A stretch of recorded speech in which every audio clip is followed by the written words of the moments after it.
PKH tahap 1 khusus penyalur yang satu ini sudah siap SP2D. Alhamdulillah bantuan PKH tahap 1 sudah final closing dan data bayar PKH tahap 1 sudah muncul di aplikasi 6NJ. Para KPM siap-siap penerima di lembaga bayar yang satu ini. Nah, silahkan simak informasi lengkapnya karena siapa tahu teman-teman termasuk yang beruntung sudah masuk dalam SP2D. Jangan kemana-mana, saya akan kembali setelah intro singkat berikut ini.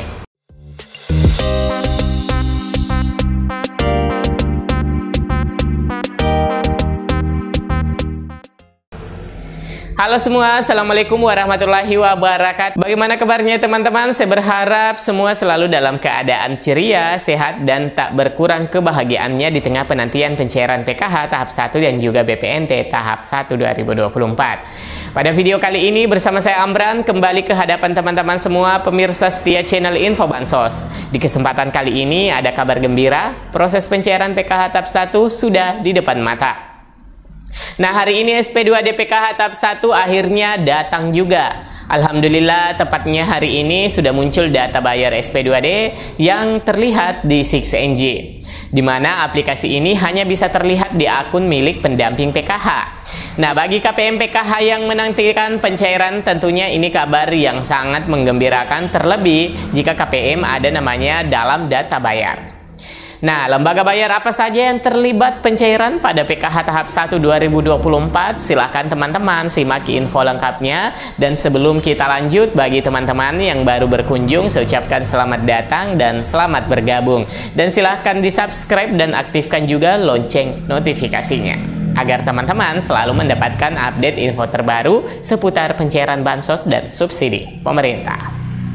Dan yang telah setia menjadi pemirsa channel Info Bansos, saya ucapkan terima kasih banyak dan jangan lupa memberi komentarnya serta jempol manisnya dan silahkan di-share ke media sosial dan grup-grup teman-teman punya.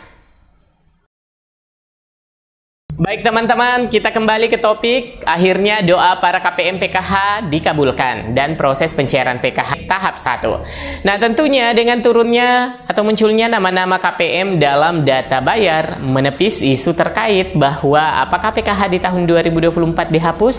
Nah, dengan adanya proses final closing ini maka dipositifkan bagi KPM yang sudah masuk namanya dalam daftar SP2D akan menerima dan tinggal menunggu penjadwalan dan pencairan akan merata bagi nama KPM yang ada dalam daftar SP2D. Dan alhamdulillah doa para KPM diijabah dengan berhasil final closing dan SP2D PKH tahap 1 di mana pencairan atau penyalurannya segera setelah SP2D turun. Karena SP2D ini adalah dasar bagi bank untuk melakukan proses pemindah bukuan dari rekening Kementerian Sosial ke rekening KPM, dan yang cair di PT Pos merupakan dasar terbitnya data nominatif Pos, di mana nantinya Pos akan membuat undangan pemberitahuan pencairan kepada para KPM yang ada dalam daftar nominatif pencairan PKH tahap 1. Nah, teman-teman, berdasarkan pemantauan di 6NJ, lembaga penyalur yang sudah berhasil ada data bayarnya adalah bagi KPM yang pencairannya melalui PT Pos Indonesia, di mana pada menu PKH, submenu final closing sudah memunculkan nama-nama penerima dan jumlah nominal yang akan dibayarkan kepada para KPM. Nah, dalam data bayar ini merupakan dasar bagi lembaga penyalur khususnya Pos di kesempatan ini membuat daftar nominatif atau jumlah bantuan yang akan disalurkan kepada keluarga penerima manfaat KPM. Nah, teman-teman bisa melihat di layar belakang saya hasil final closing tahap 1 tahun 2024, di mana penyalurnya itu adalah PT Pos Indonesia.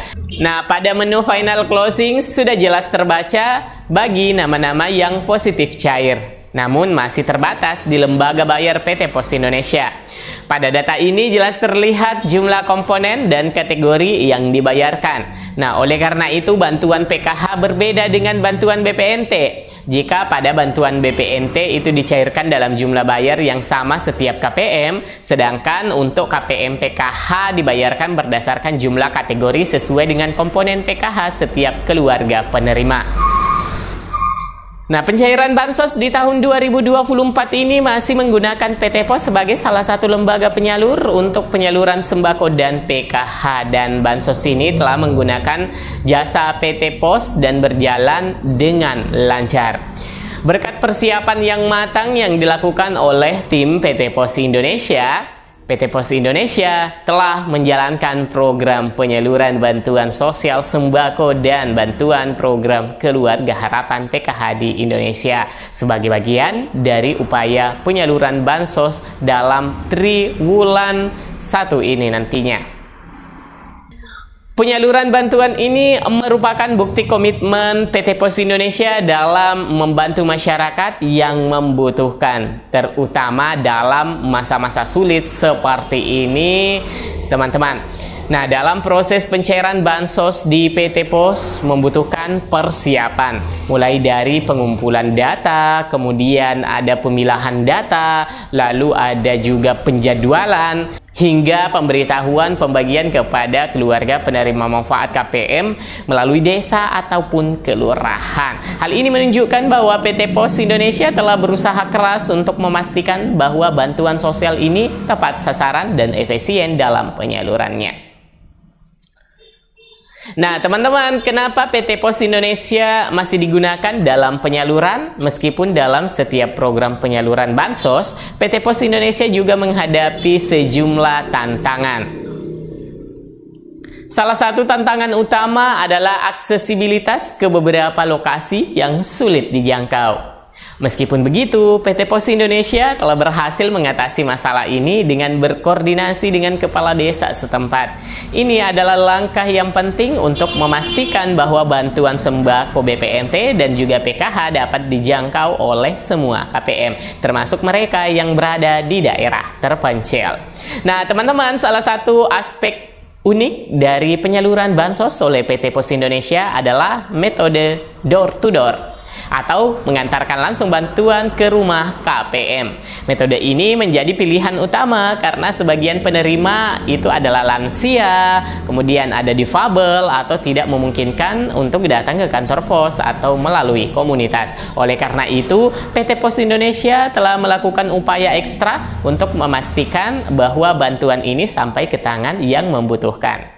Dalam metode door to door ini, para petugas PT Pos Indonesia bekerja sama dengan kepala desa untuk mengetahui kondisi para keluarga penerima manfaat atau KPM yang dinilai tidak memungkinkan untuk mengambil bantuannya di kantor pos ataupun melalui komunitas. Hal ini mencerminkan keseriusan PT Pos Indonesia dalam memberikan pelayanan terbaik tentunya kepada masyarakat. Nah, untuk memastikan penyaluran bansos door to door ini tepat sasaran, PT Pos Indonesia juga menggunakan berbagai teknologi canggih. Nah, yang pertama, teman-teman, mereka menggunakan teknologi geotagging untuk menandai lokasi rumah keluarga penerima manfaat yang bersangkutan. Ini memungkinkan mereka untuk dengan tepat menentukan lokasi KPM yang membutuhkan bantuan. Selanjutnya, teman-teman, PT Pos Indonesia juga menggunakan teknologi pengenalan wajah atau face recognition untuk memastikan bahwa penerima manfaat sesuai dengan data dari Kementerian Sosial. Alhamdulillah ya teman-teman, meskipun data bayar SP2D PKH tahap 1 masih terbatas pada PT Pos Indonesia, tentunya akan disusul oleh lembaga bayar himbara untuk KPM yang cair di kartu KKS. Mohon bersabar saja karena pemerintah telah menjadwalkan pencairan PKH di bulan Februari ini. Dikutip dari situs resmi pemerintah, Portal Informasi Indonesia atau indonesia.go.id. Semoga ini bermanfaat. Saya Amran, undur diri. Wassalamualaikum warahmatullahi wabarakatuh.